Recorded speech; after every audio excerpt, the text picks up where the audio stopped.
트럼프 미국 대통령과 시진핑 중국 국가주석이 7개월 만에 마주 앉았습니다. 공개 발언에선 덕담을 주고받는 듯 했지만 비공개 회담에선 첨예하게 부딪혔습니다. 중국 현지 연결합니다. 강정규 특파원. 네, 베이징입니다. 네, 7개월 만에 대조한 양국 정상 어떤 얘기를 나눴습니까? 안방에서 손님을 맞이한 시진핑 주석이 먼저 말문을 열었는데 첫 마디부터 뼈가 있었습니다. 혼란에 얽힌 세계가 갈림길에 서 있다며 양국 정상이 역사의 물음에 답해야 한다고 말했습니다. 경제 무역 협상단이 균형 잡힌 결과를 도출했다며 이른바 인천 합의문을 긍정평가하기도 했습니다. 중미 관계 안정이 세계에도 호재인 만큼 싸우지 말고 공존의 길을 가자고도 제안했습니다. 다만 타이완 문제에 대해선 잘못 관리하면 양국이 충돌할 수도 있다며 면전에서 경고장도 날렸습니다. 트럼프 대통령은 시진핑 주석을 위대한 지도자라며 먼저 치켜 세웠습니다. 물론 이런 덕담 뒤엔 방중 청구서가 뒤따랐습니다.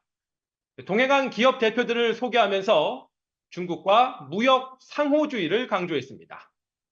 대중 무역 적자 완화를 위해 미국산 석유, 홍, 보잉 여객기 등을 사라는 얘기입니다. 방중전 이란 종전 관련 중국의 도움은 필요 없다며 무역, 투자 압박에 집중하겠다는 뜻을 밝혔던 것과 같은 맥락입니다. 네, 공식 일정은 오늘 오전 환영 행사부터 시작이 됐죠? 네, 한국 시간으로 오전 11시 베이징 인민대회당 앞뜰에서 환영 행사가 열렸습니다. 나란히 붉은 넥타이 차림으로 나온 양국 정상, 9년 전과 달리 영부인 없이 1대1로 재회했습니다. 군악대의 연주 속에 예포 21발이 울리고 의장대 사열과 분열 등이 이어졌습니다.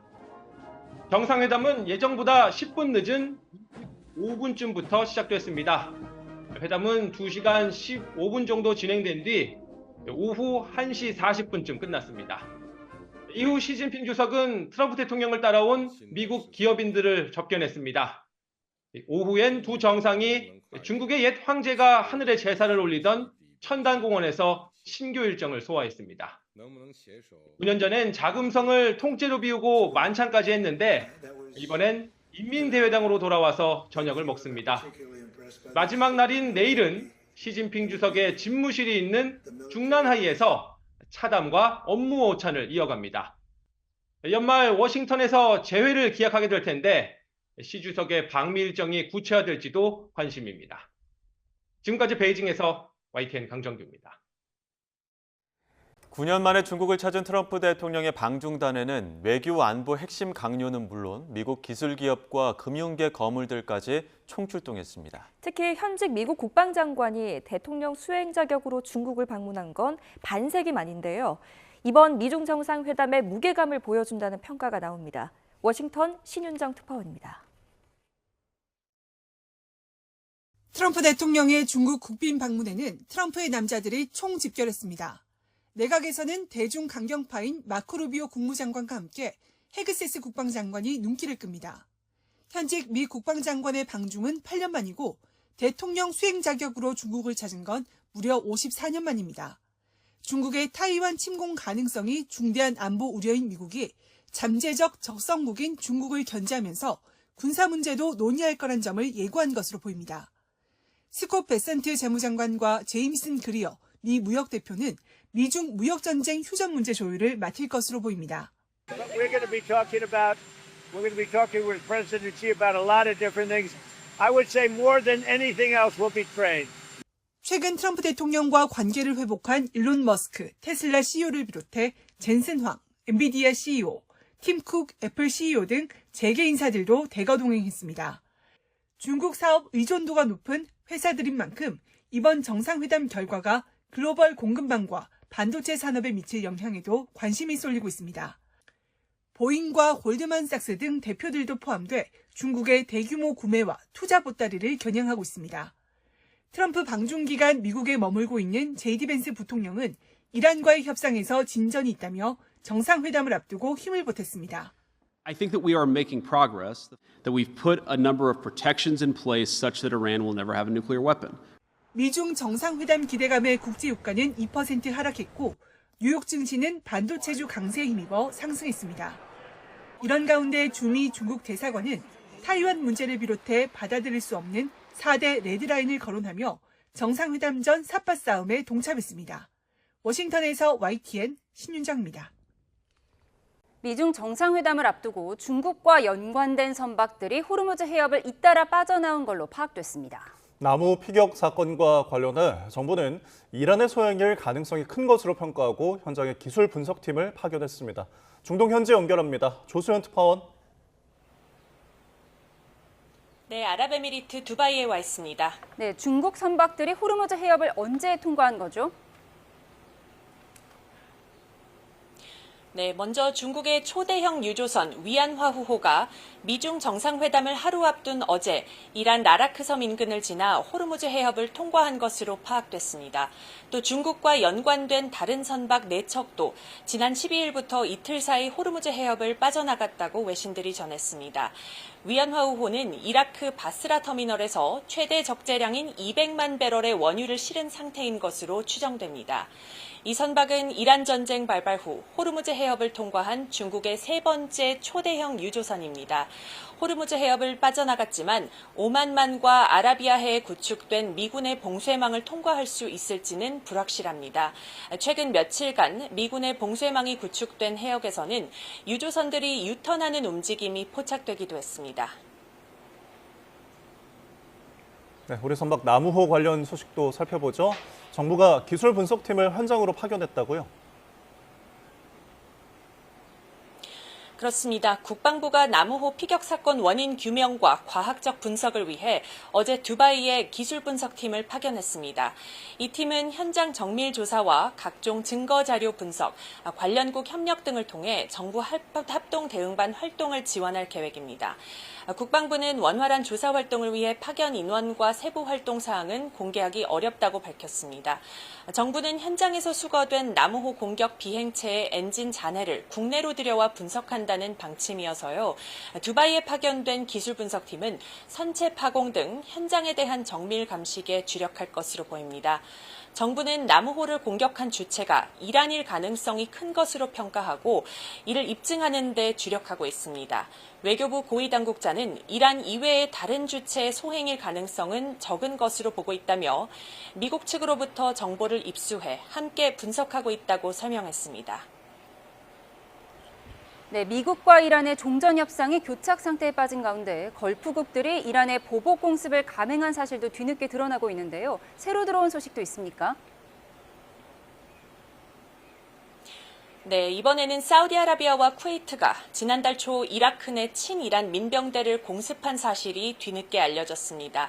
로이터 통신은 사우디아라비아의 공군 전투기들이 지난달 7일 이라크와 맞닿은 북부 국경 인근에 있는 친이란 민병대의 드론과 미사일 발사 거점을 공습했다고 전했습니다. 사우디는 3월 말 이란을 향해 여러 차례 비공개 공습을 감행한 것으로 알려진 데 이어서 이란과 관련해 이라크에도 공습을 감행한 셈입니다. 다만 사우디 외무부는 이를 직접 언급하지는 않은 채 긴장 완화와 자제를 추구한다면서 영내 안정과 안보, 번영을 위해 긴장이 완화되기를 원한다고 밝혔습니다. 쿠웨이트도 최소 2차례 이라크를 향해 로켓을 발사했는데요. 쿠웨이트군이 발사한 것인지 쿠웨이트 내 미군이 발사한 것인지는 확인되지 않았습니다. 로이터는 사우디와 쿠웨이트의 공습에 대해서 이라크 민병대의 지속적인 공격에 인내심을 잃은 것이 배경이라고 설명했습니다. 네, 이란과 쿠웨이트 사이의 긴장감이 이렇게 고조되고 있는데 또 최근에 다른 상황도 발생을 했죠. 네, 쿠웨이트가 이란 혁명수비대 4명을 테러 시도 혐의로 체포하자 이란이 쿠웨이트에 대한 보복을 예고했습니다. 아바스 아라그치 이란 외무장관은 쿠웨이트가 불화를 조장하려는 의도로 이란 선박을 불법으로 공격하고 시민 4명을 구금했다고 주장했습니다. 이어 이는 미국이 이란을 공격하기 위해 사용되는 섬 인근에서 발생했다며 대응하겠다고 경고했습니다. 앞서 쿠웨이트 내무부는 이달 초 해상을 통해 입국을 시도하다 체포된 4명이 이란 혁명수비대 소속인 사실을 자백했다고 밝혔습니다. 쿠웨이트 당국에 따르면 체포된 이들은 혁명수비대로부터 쿠웨이트의 부비안 섬에서 통해서 섬에 침투하라는 임무를 부여받았다고 인정했습니다. 그러나 이란 외무부는 쿠웨이트의 발표가 사실무근이라면서 항법 시스템의 오류로 인해 실수로 쿠웨이트 영해에 진입하게 된 것이라고 해명했는데요. 당분간 양국 간 긴장 상태가 이어질 전망입니다. 지금까지 두바이에서 YTN 조수연입니다. 지방선거가 이제 20일 앞으로 다가온 가운데 오늘부터 후보자 등록이 시작됐습니다.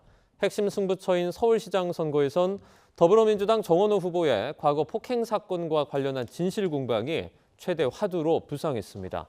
국회로 가보겠습니다. 박정영 기자. 네, 국회입니다.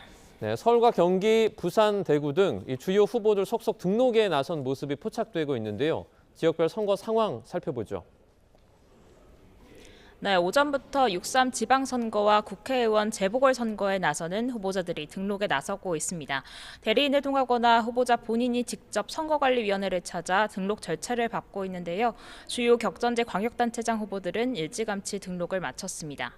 이런 가운데 이번 선거 최대 승부처죠. 서울시장 선거에선 정원호 민주당 후보의 과거 주치폭력 사건을 둘러싼 진실 공방이 점입 가경입니다. 어제 국민의힘 김재섭 의원이 의혹을 최초 제기했죠. 정 후보가 애초 해명과 달리 5.18 민주화운동 관련 논쟁이 아니라 카페 여종 의원에게 외박을 요구했던 게 싸움의 발단이 됐다고 주장했습니다. 정 후보 조금 전 신문 방송 편집인 포럼에서 직접 입장을 내놨는데요.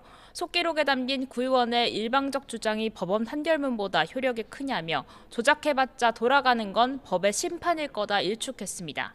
다만 이유 여하를 막론하고 심려를 끼친 데는 송구하다고 밝혔습니다. 이와 함께 의혹을 제기한 김재섭 의원을 허위사실 공표로 고발하며 정면 대응을 선택했습니다. 민주당도 과거 국민의힘이 윤석열 전 대통령 상대인 이재명 대통령의 허위 조폭설을 유포하더니 이젠 정 후보냐며 의혹을 제기한 김 의원을 윤어게인 주니어라고 비꼬았습니다. 하지만 국민의힘의 추가 폭로가 이어지면서 파장은 일파만파 커지고 있습니다. 주진우 의원이 당시 폭행 피해자 증언을 공개했는데 5.18 때문에 논쟁한 적 없다며 정 후보 주장을 정면 반박한 겁니다. 당이 전면 화력전에 나선 가운데 당사자인 오세훈 후보는 직접 언급을 삼가고 있습니다. 네거티브 공세와는 거리를 두겠다는 건데 대신 지지율 역전을 위해 부동산 등 정책에 집중하며 중도 확장에 사활을 걸었습니다. 오늘은 유승민 전 의원을 만났는데 유 전 의원은 이재명 정권 폭주 저지와 보수 재건을 위해 반드시 승리해야 한다며 추후 선거운동도 적극 돕겠다고 밝혔습니다. 재보궐 지역은 단일화가 최대 관심사입니다. 민주당은 후보 등록 마감일인 내일까진 단일화 작업을 마무리하는 게 최선이란 입장인데요. 당장 울산시장 선거에서 민주당, 조국혁신당, 진보당 사이 협상이 한창인데 조국혁신당 측은 이르면 오늘 오후 의미 있는 진전이 있을 수 있다고 전했습니다. 민주당은 다만 평택 을 지역의 경우 김용남 후보 완주 의지가 높아 조국혁신당 후보와 단일화 성사가 쉽지 않아 보인다고 밝혔습니다. 보수 진영 후보들끼리 맞붙는 부산 북갑은 국민의힘 박민식, 무소속 한동훈 후보 사이 워낙 입장차가 커서 연대 논의가 난망한 상황입니다. 선거가 20일 앞으로 다가오면서 지도부도 분주하게 움직이고 있는데 오늘 동선은 어떻습니까? 네, 매일 전국 순회 강행군을 이어가고 있는 민주당 정청래 대표 어젯밤 울릉도로 떠났습니다. 이른 아침부터 울릉도 곳곳을 누비며 시민들과 접촉면을 넓히고 있는데 농어촌 기본소득의 울릉도를 포함하는 등 민원 해결을 즉석에서 약속하기도 했습니다. 인구 8,000명의 울릉도까지 찾은 건 유권자 한 명이라도 더 챙기겠다는 자세라는 게 정 대표 설명입니다. 국회에서 회의를 주재한 한병도 원내대표는 장동혁 대표를 향해 급한 마음은 알겠지만 공당 대표로 믿기지 않는 막말을 쏟고 있다며 흑색 선전을 멈추라고 비판했습니다. 장동혁 대표는 김용남 청와대 정책실장의 국민 배당금 발언을 연일 파고들었습니다. 이재명 정부 들어 국가 채무가 1,300조를 넘어섰다. 부채의 슈퍼사이클이라며 초과세수로 빚부터 갚아야지 포퓰리즘이 가당키나 하냐고 맹폭했습니다. 장 대표 오후에는 세종시를 찾아 최민호 후보 지원 사격에 나서고요.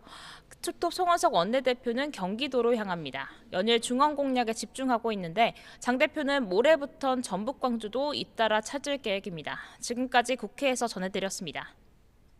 내란 우두머리 혐의로 1심에서 무기징역을 선고받은 윤석열 전 대통령의 항소심 정식 재판이 시작됐습니다. 하지만 정작 윤 전 대통령은 재판부 기피 신청을 내서 재판에 나오지 않았는데요. 김용현 전 국방부 장관 등 다른 피고인들도 재판이 시작하자마자 기피 신청을 내고 법정을 퇴정했습니다.